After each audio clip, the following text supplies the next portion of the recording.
Ito mga sir, nag-overhaul tayo o mag-overhaul tayo ng Honda Click ADB 160. Gulo ah. Honda ADB pala, no? Hindi Honda Beat. Kilometer nito mga sir ay 100 plus. Okay, 100 plus. Tapos ang problema nito, paano mga ito, panig ko sa inyo yung gagawin natin. Rinig nyo yung ano, parang may pumapalo at sumasabay sa acceleration. Yan yung gagawin natin, kaya mag-overhaul tayo. Problema nyan mga sir, connecting rod. Magpapalit tayo ng signal assembly dahil nga ADB 160 to, tanggal lahat to. Ito, tanggal yan, pati upuan hanggang dito, tatanggalin natin to. Yan, matrabaho lang si 160 mga sir kapag ito ino-overhaul.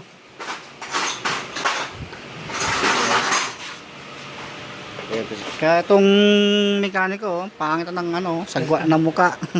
Ano, napapatawa na lang kasi binibidyo ko sila. Kaya bibigyan ko kayo ng ano, ng intensive Care unit. intensive.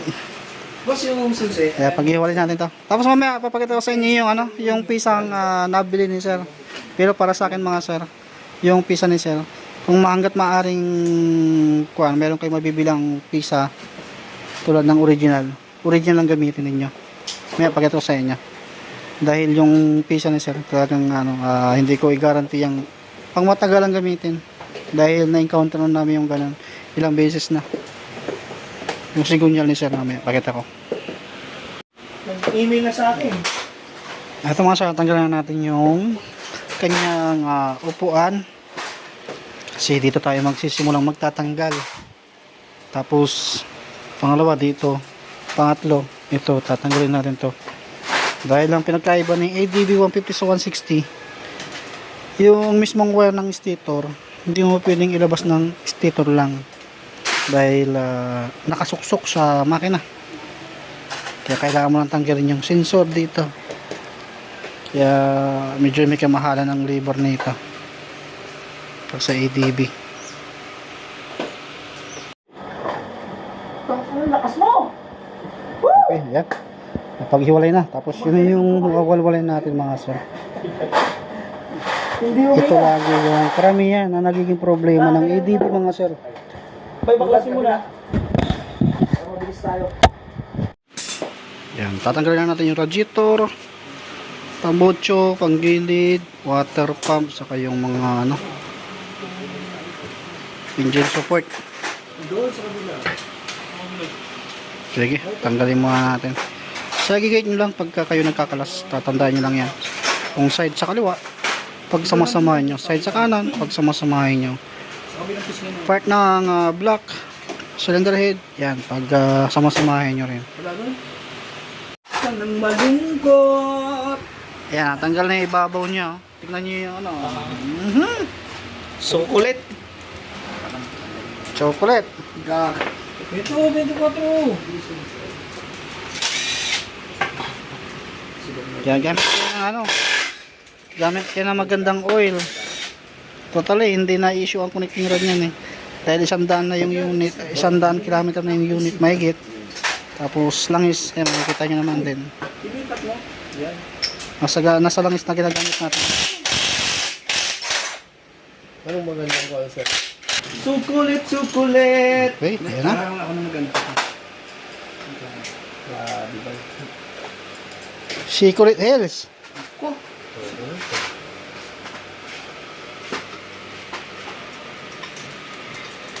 Gas, block, gas, lahat. Gas. Tapos yung block. Tapos gas. Ayan, kasama yan. Palit yan. Ito, gas. Ayan, pakita naman. Ayan. Palit din yan. Pati piston, palit. Crankshaft, palit din. Sakit. Sa ADB 160, kaya kinakross pa natin lahat ng kanyang pairings. Dahil itong kanyang wire kasi hindi na may lalabas dito. Dito lang ni 150. na wala siyang ganyan. Tanggalan natin yung block niya, tapos sunod natin tatanggalin yung sabay magnito para makalasan natin to. Kapag first time lang na mabubuksan to mga sir, gamit kayo ng magandang tools dahil madaling malustrade yung kanyang crankcase bolt na 8, dahil masira yan. Kaya dapat yung tools nyo hindi dumudulas. Okay, tanggalan na natin yung crankcase, yung bolt, tapos crankcase naman tatanggalin natin. Okay, pukok.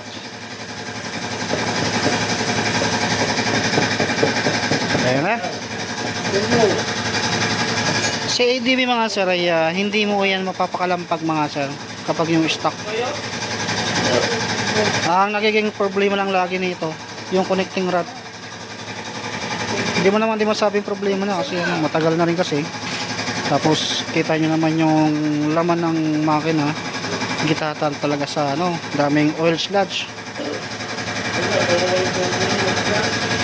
At syempre wag nyo kakalimutan tanggalin yung dalawang 10mm na tornilyo na nakayakap doon sa ilalim niya ng sigunyal para doon sa sigunyal bearing, yung lock kumbaga. Tapos syempre pupukukin natin yan papalabas mamaya pag natanggal natin yung lock. Kaya yung tinatanggal niya. Okay, tanggalin natin. Kailangan natin pupukin yung mga sara kasi hindi mo may lalabas yung sigunyal kung hindi mo pupukin yan. May katigasan yan. Hindi yan basta-basta.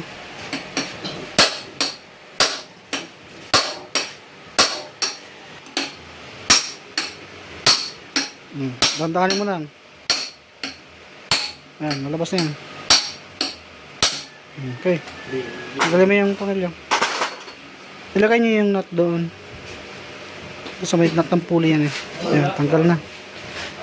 Uy, makina. Tumba. Matutumba yan. Yan, yung buo yan, papalitan natin. Yan. Ito ang original mga siya natatanggal. Tapos may pakita ko sa inyo yung gagamitin niya na kwan. Masasabi kong ayaw kong gamitin dahil para sa akin mga sir, kaya lang din na magsasuffer ng gastos dahil pabalik-balik lang din. May pakita ko sa inyo. Okay, hugasan muna natin to. Ang mapapakinabangan lang natin doon yung kunya. Kaso ang problema ni sir doon sa pisa niya, aftermarket yung black seat niya. Kaso wala siyang mga gasket. Ito. Yung sigunyal na nabili niya, yung TRT, tapos 10.8 yung price, wala pang bearing. Eh kung nag-original ka, original. Kahit yung sa P6 ang gamitin mo. 9.1 lang nga yun eh, kasama bearing eh. Sa iba, 8 plus, hindi kasi pare-parehas. Tapos valve seal nilalagay natin dito, aftermarket yung nabili ni sir. Dihado ako doon. Abay, yan. Pag ganito yung unit nyo ADB, dapat original gagamitin nyo kasi kayo magsasuffer nyan. Alam nyo naman mahalang labor dito sa ADB, dapat isang gastusan lang kayo, isang galawan lang dapat. Sige, dilis mo tayo. Ito mga kasari, nalinisan na natin yung kanyang crankcase ito, tapos yung iba ay on process pa. Pakita ko sa inyo yung pisa ni sir na nabili niya. Papansin nyo, ayan, nakaganyan lang siya. Magkasama yan dyan, kasama na rin yung piston na sa loob na. Ito yung sa nabibili sa online. Tapos valve seal, ayan, magkasama. At iba yung valve seal nya, pero ito kasi mga saraya kulang ng dalawa. Eh si P6 kasi mga saraya 4 valve, kaya 4 din dapat yung kanyang valve seal. At hindi natin gagamitin yan dahil nagpabili tayo ng valve seal na original. Ito yun ganyan dapat, brown. Yan po yung original. Kasi yung ito parang sa Honda Click, maluwag po ito. Maluwag yan pag sinalpak mo. Dapat ganito lang dapat kaliit siya, no? Yan. Pag bore valve kasi mga sir, malilit lang yung mga valve seal nila. Kaya hindi natin gagamitin to. Hindi yan pwede. At saka isa pa sinasabi ko na hindi pwede kasi ano, gamitin ninyo ng ganitong mga klaseng ano, pisa. Kasi sayang lang yung gastos.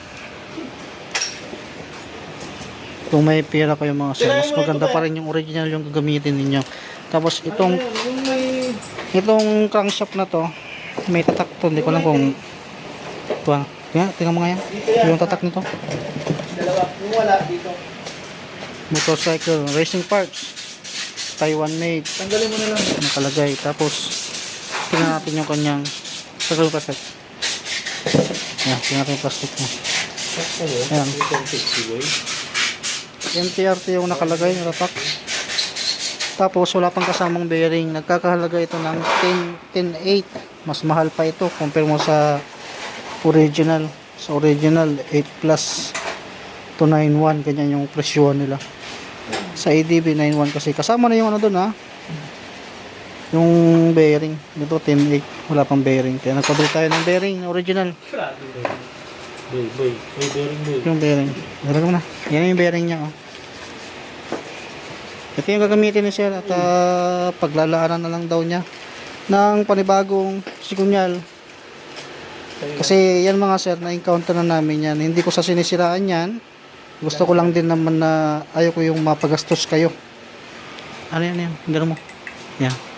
Saka ito pala mga sir, itong bearing na to, mayroon po itong guide.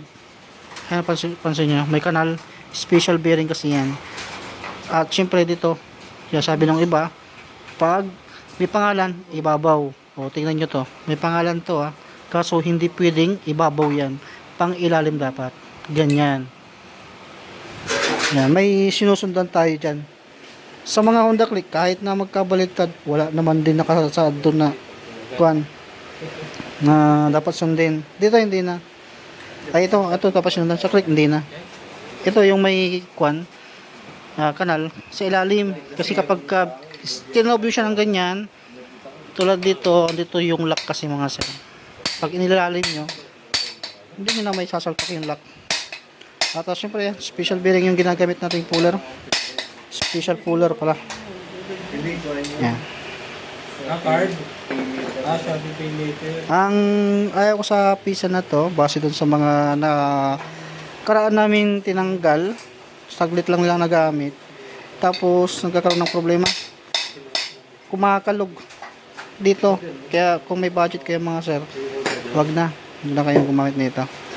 Sa akin lang mga sir, para sa akin lang. Ayaw kong mapagastos kayo. Ito kasi ginamit natin ni kay sir kasi nga no choice na rin dahil nabilan ni sir. At pag-iipunan niya na nga daw ng pesa. Bitin bike pala. Yan. Siyempre, bago natin yang mailubog, kasi matigas po yan mga sir na ilubog, papainitan natin ng butane. Tapos lagyan nyo ng langis na parang ganyan sa ginagawa natin. Okay sir. Ay, kuya pa. So ito, aftermarket din to. Ang original mga sir ay may mga box. Kanya-kanya po yan. Yung piston pin niya, tanggalin mo yun. Saka yung piston pin lock, kasi wala itong kasama. Hindi tulad yung sa atin, pag sinabi mong isang set, andun na lahat, pati piston pin, andun na. Dito kasi ganyan yan, naka-lock yan, naka-pan. Bay, electric pan bay. Andun na yung piston nito. Ito mo. Yan. Andito sa loob yung kanyang piston. Ayan, no? Wala pa, dito pa namin. Yung lock niya. Dito pa nasalpak. Pero lahat na nasa... Nalala niyo yung in-upload ko na nabasagan ng ng crankcase. Ganto rin yung mga ginagamit. Yan, no? Ganito. Nabasag yan. Kaya yan ang iniiwasan ko rin.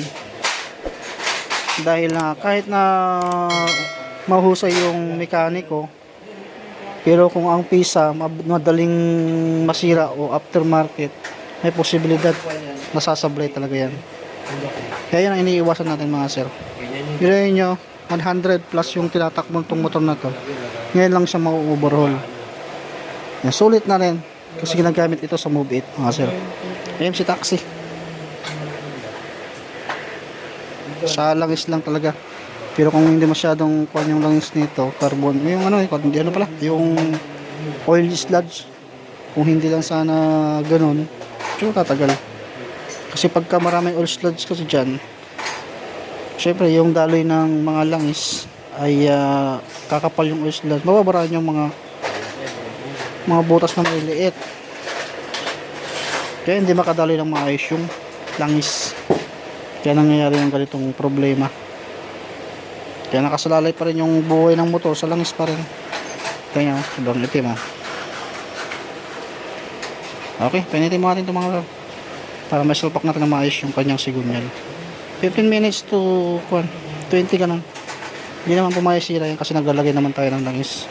Kaya hindi yan masusunog. Para may sulpak na maayos. Ba, swabing swabe. Naiinit ba naman? Yan, hindi na tayo nahirapan mga sara maglubog. Hindi tulad nung tinanggal natin yung sigunyal. Talagang maraming pukpok para lang maiangat or matanggal. Pinainitan natin. Kaya swabing-swabe yung salpak niya. Palamigin. Tapos yung lock dito, huwag nyo nang kalimutan yung lock dito. Tapos Vita Gray. Salpak ating crankcase. Akin na ganyan yung piston mga sara. Yung lock pala mga sara dito, hindi natin pala mga gamit yun. Dahil hindi siya tugma dito sa sigunyal na aftermarket na yan. Kaya pinauwi ko kay sir yung lock niya. Kasi pag nilagay yon, pinilit, hindi ikot yung sigunyal. Yan lang, hindi ko pa nabanggit. Kaya isa sa mga mawawala. Kaya pag may budget, original lang bilhin nyo. Mas mahal pa nga ito. Vita Gray, lagyan natin para malagyan natin yung crankcase, saka yung block. Dowel pin, huwag nyo nakakalimutan. At meron din dowel pin dito na may o-ring. Yan. Sa gitna. Huwag nyo rin mawalain yan. Dahil hihina yung flow ng langis.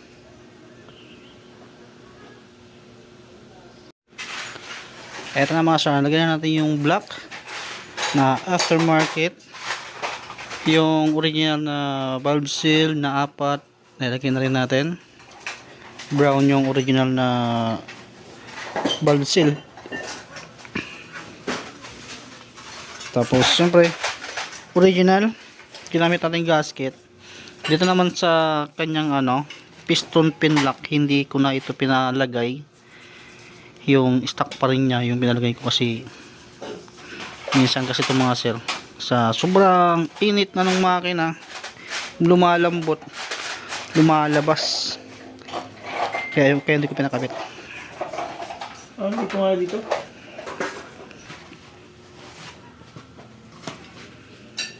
Yung kanyang camshaft, goods naman. Taco arm, goods naman. Kaya ito na lang yung kuha natin. Sa water pump. Pinabuo, salpak natin kagad. Okay, kabit muna natin. Yan original. Huwag nyo nalalagyan ng Vita Gray yan. Langis lang, okay na. Pag original, huwag nyo nalalagyan para hindi lalong magkaroon ng problema or overheat. At kapag aftermarket yung ginamit natin pisa, 900 ml na lang ilagay nyo or 1 liter na lang at least makakasigurado kayo. Okay, lagay muna natin. Ayan, nakabit na yung cylinder head. Tapos tatap dead mo dito. Ay, hindi pa si pulong to. Yan, walang kontil to. Yung pala si kontil. Kanina ka pa. Yung kuwit na yan, tapat nyo dito. Ayan. Part ng magneto tapos dito. Yung kanal na yan, tapat nyo rin dito. Ganun yan. Para kapag pinandar natin mamaya, isang pindot, start agad. Luwag mo. Hindi, uwi ko lang sa Bicol yun Ito mga sana, binalikan natin lahat-lahat. Ito, binabalik na natin. May coolant, may langis na. Siyempre, kapag inuburhol natin, pwede mo. kailangan 1 liter yung ating ilalagay. Dahil inoverhaul natin, wala pang kalaman-laman yung mga divider dun sa ano, sa mga laman loob ng ano, pisa, kaya 1 liter yung nilagay natin. Yan, hindi na siya nagkakampal-klang-plang.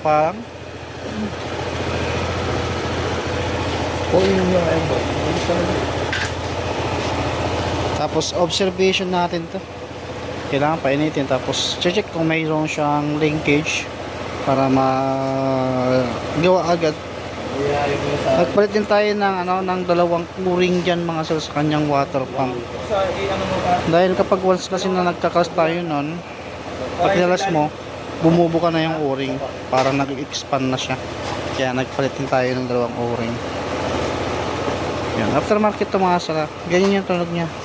Yan, bumalik sa dati, kaso nga lang para sa akin hindi naman masama kung susundin or hindi, yan nasa inyo naman yan. Mas mainam na, na 1 liter na lang or 900 ml na lang ilagay nyo pag aftermarket yung pisa na gamitin natin,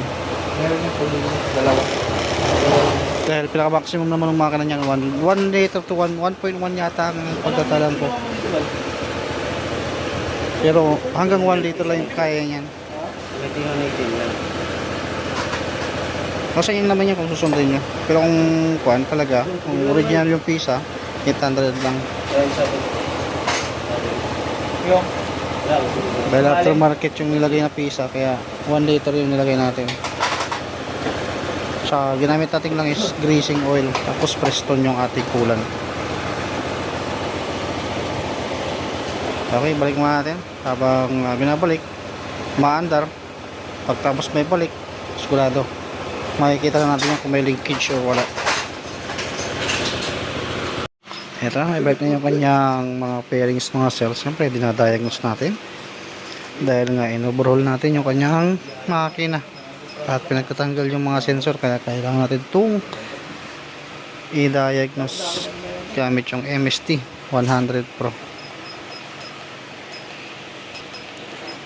MST 500 Pro yan. Yung isa ko ay 100 Pro. Ayan na. Ano na? Yan ang original tunog niya mga sir. Sige, rotation sa labas. Okay, ayan. Rotation lang. Labas na. Para makawin na sir. Pag EDB mga sir, pag EDB papagawa ninyo at ganito yung papagawa nyo, mas maganda maaga. Para maaga kayo makauwi mga sir, kasi alam niyo naman mahirap gawin si EDB. Ayan, alabas na natin dahil okay na. Road test na lang, kung tatakboy na lang ito. Yan, ito na tapos yung video natin mga sir.